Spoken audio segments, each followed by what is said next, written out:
Assalamualaikum warahmatullahi wabarakatuh.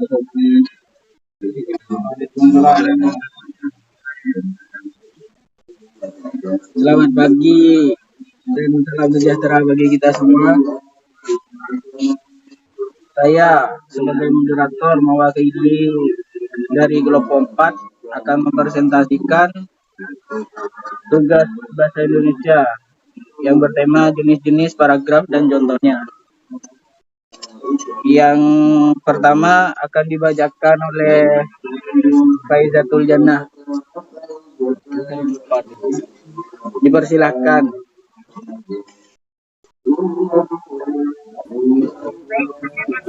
Baik, saya akan memulai. Definisi. Paragraf adalah suatu bahasa menggabungkan sebuah pokok pikiran atau suatu gagasan utama yang disampaikan dalam himpunan yang komprehensif.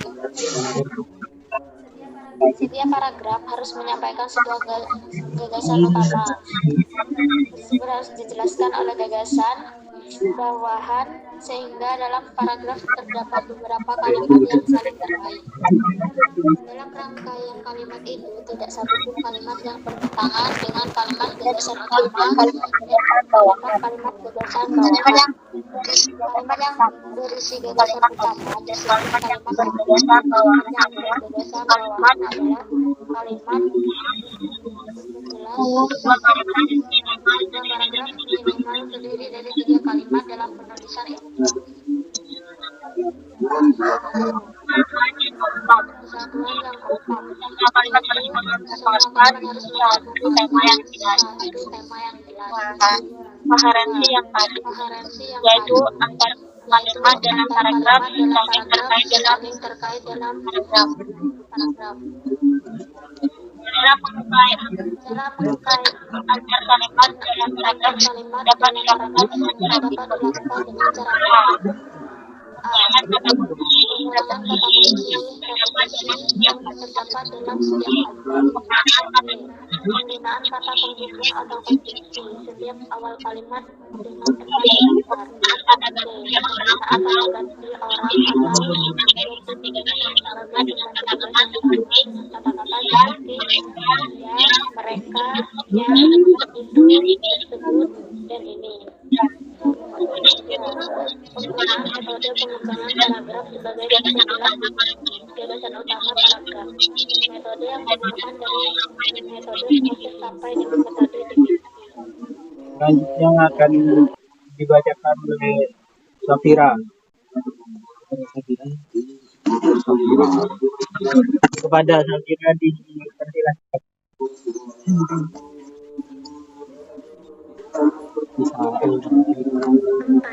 Setiap paragraf harus mempunyai satu gagasan utama yang ditulis dalam kalimat topik.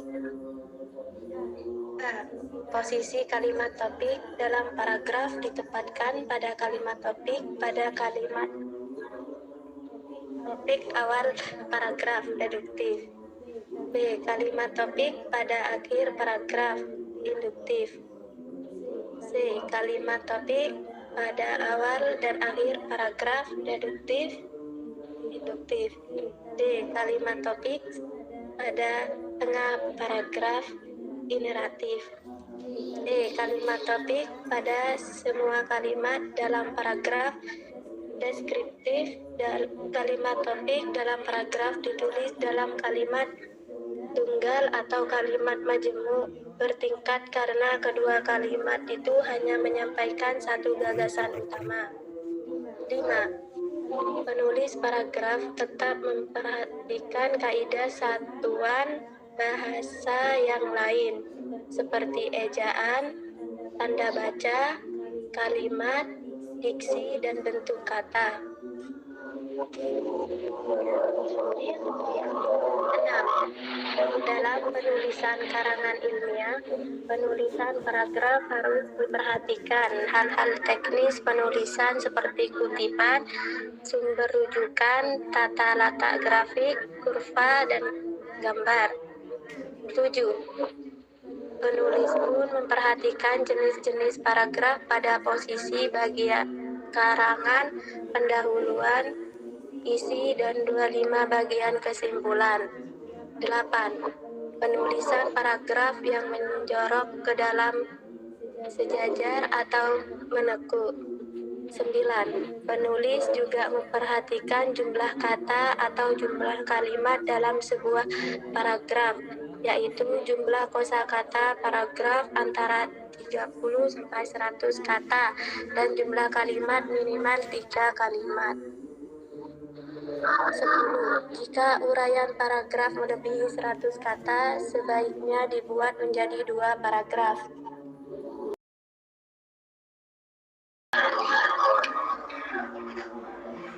Selanjutnya akan dibacakan oleh Muhammad Roni.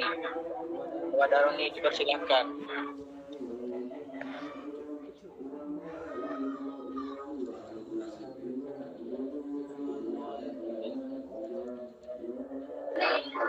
Paragraf 1. Jenis paragraf diperhatikan dari satuan karangan.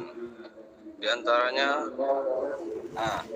Paragraf pembuka, B. Paragraf isi, C. Paragraf penutup. 2. Jenis paragraf diperhatikan dari sudut pandang. Sifat tujuan karangan di antaranya A. Paragraf eksposisi, B. Paragraf argumentatif, C. Paragraf deskriptif, D. Paragraf naratif, dan terakhir E. Paragraf persuasif.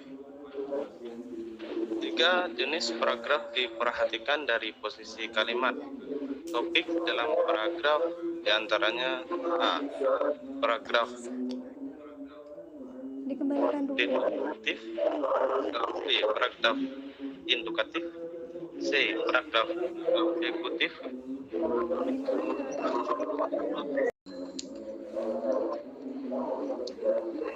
C. Paragraf deduktif indukatif, D. Paragraf naratif, E. Paragraf tanpa kalimat topik.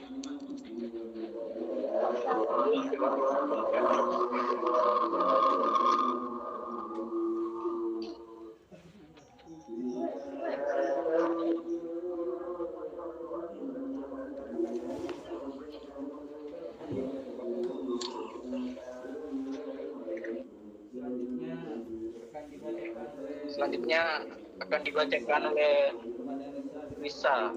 Kepada Risa dipersilakan. Paragraf deduktif. Paragraf deduktif merupakan jenis paragraf yang memiliki ide pokok pada awal paragraf, kemudian diikuti oleh kalimat-kalimat penjelas untuk mendukung ide pokok. Contoh paragraf deduktif. Tenaga kerja yang diperlukan dalam persaingan bebas adalah tenaga kerja yang mempunyai etos kerja tinggi, yaitu tenaga yang pandai, terampil, dan berkepribadian. Tenaga kerja yang pandai adalah tenaga kerja yang mempunyai kemampuan akademis memadai sesuai dengan disiplin ilmu tertentu. Terampil artinya mampu menerapkan kemampuan akademis yang dimiliki disertai kemampuan pendukung yang sesuai untuk diterapkan agar diperoleh hasil maksimal. Sementara itu, tenaga kerja yang berkepribadian adalah tenaga kerja yang mempunyai sikap loyal, disiplin, dan jujur. Paragraf induktif. Paragraf induktif adalah paragraf yang memiliki ide pokok yang terletak pada akhir paragraf. Biasanya paragraf induktif diawali dengan penyebutan peristiwa khusus terlebih dahulu, yang kemudian kesimpulan terletak pada akhir kalimat. Secara umum, ide pokok paragraf induktif biasa dilihat dengan adanya kalimat konjungsi seperti jadi, akhirnya, akibat, oleh karena itu, maka dari itu, berdasarkan uraian di atas, dan dengan demikian. Contoh paragraf induktif. Salju. Salju yang turun di langit memberikan hiasan yang indah untuk bumi. Beberapa kota disulap dengan nuansa putih, menghasilkan pemandangan cantik dan memikat bagi pemikat keindahan. Hawa dinginnya semakin hari semakin menggigit kawasan-kawasan yang beriklim subtropis dan sedang ini. Inilah musim dingin yang terjadi di negeri matahari terbit.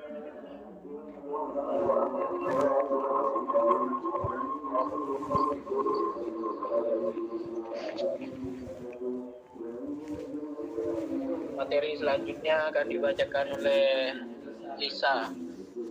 Kepada Lisa dipersilahkan.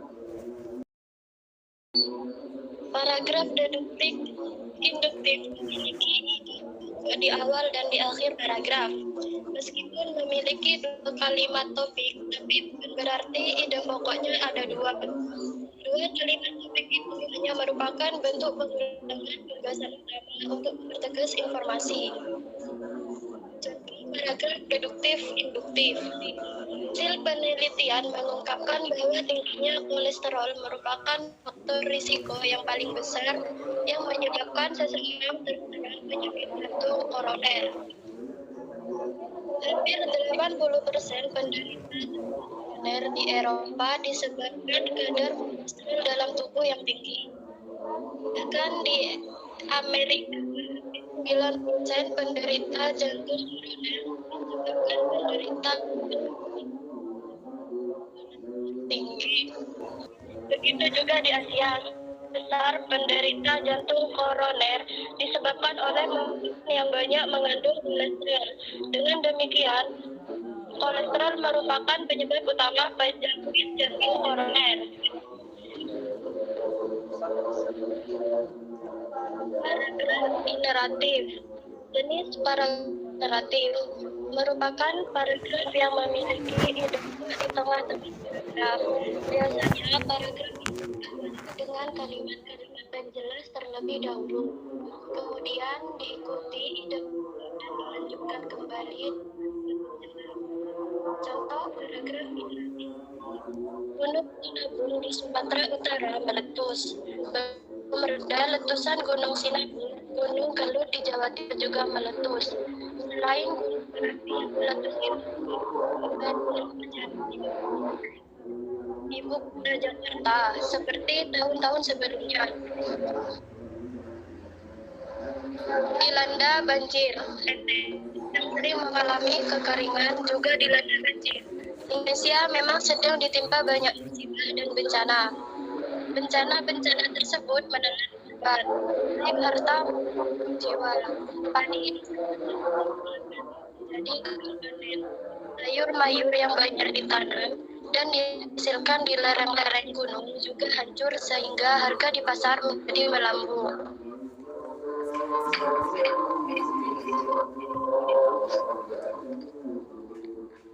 Materi selanjutnya akan dibacakan oleh Fian. Kepada Sofian dipersilahkan.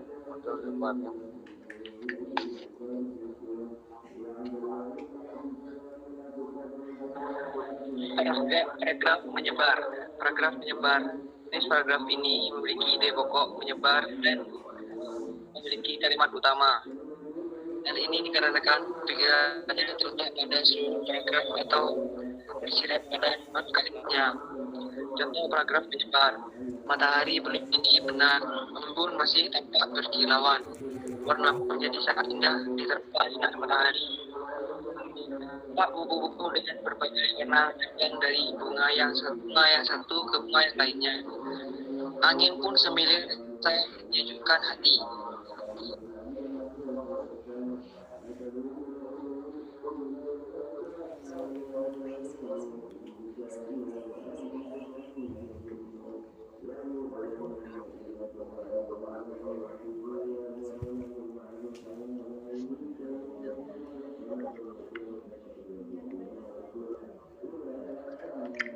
Mungkin ada yang mau ditanyakan?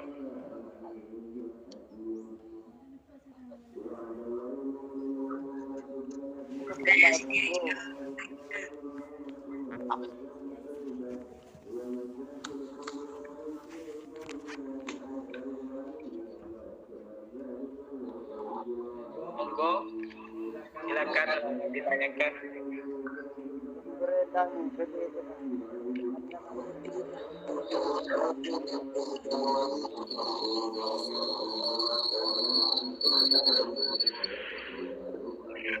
Pertanyaannya, Anda kita buka paragraf.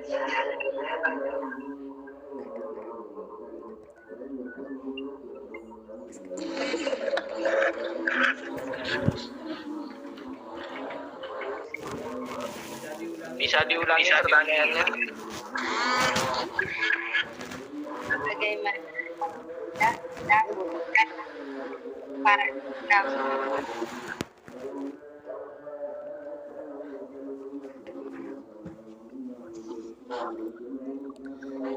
Baik, Sudah.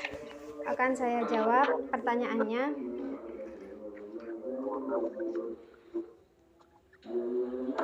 Jadi cara kita membedakan suatu paragraf dengan mudah adalah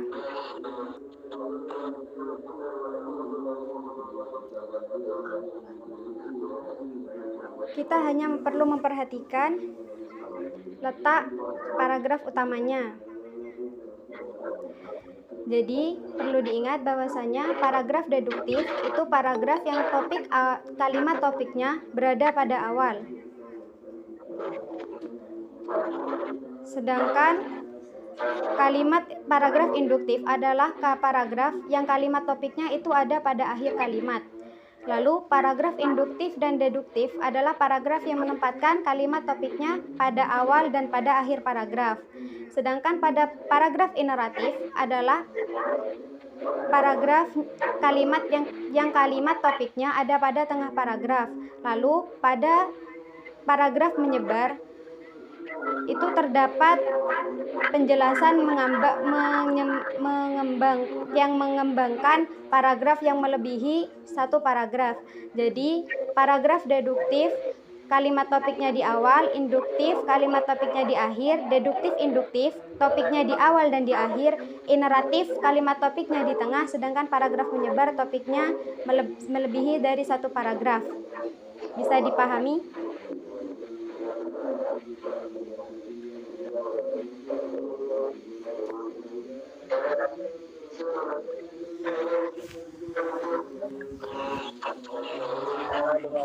Baik.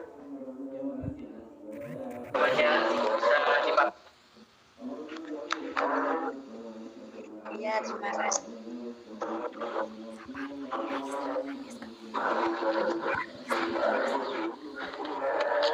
Mungkin ada bukan lagi. Ada.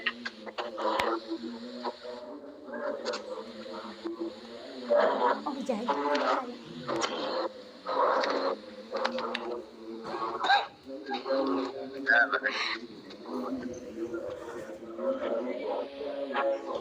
Mungkin ada yang ditanyakan lagi.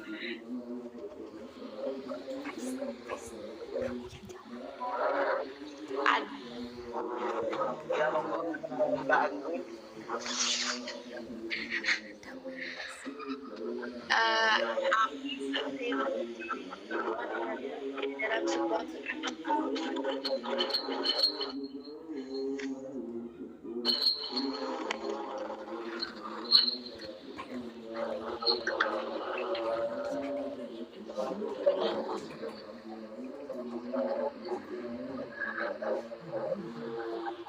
Hah?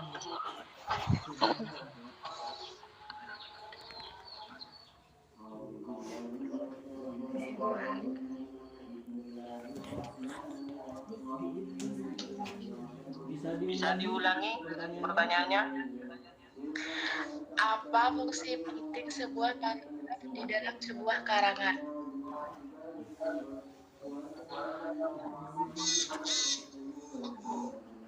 Aku belum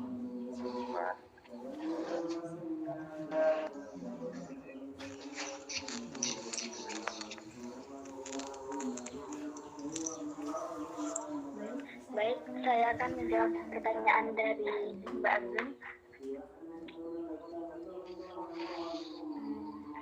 Pertanyaannya, apa fungsi penting dari sebuah paragraf di dalam sebuah tulisan atau karangan?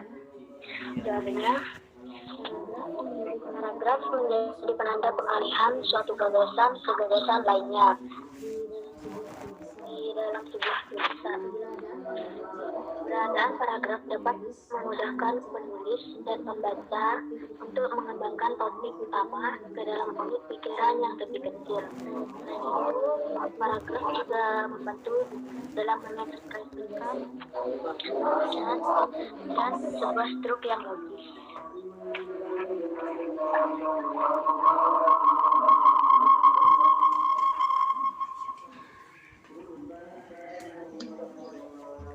Baik, terima kasih. Kalau emang tidak ada yang mau ditanyakan lagi, presentasi kali ini saya tutup. Sekian dari kami kelompok 4. Wassalamualaikum warahmatullahi wabarakatuh.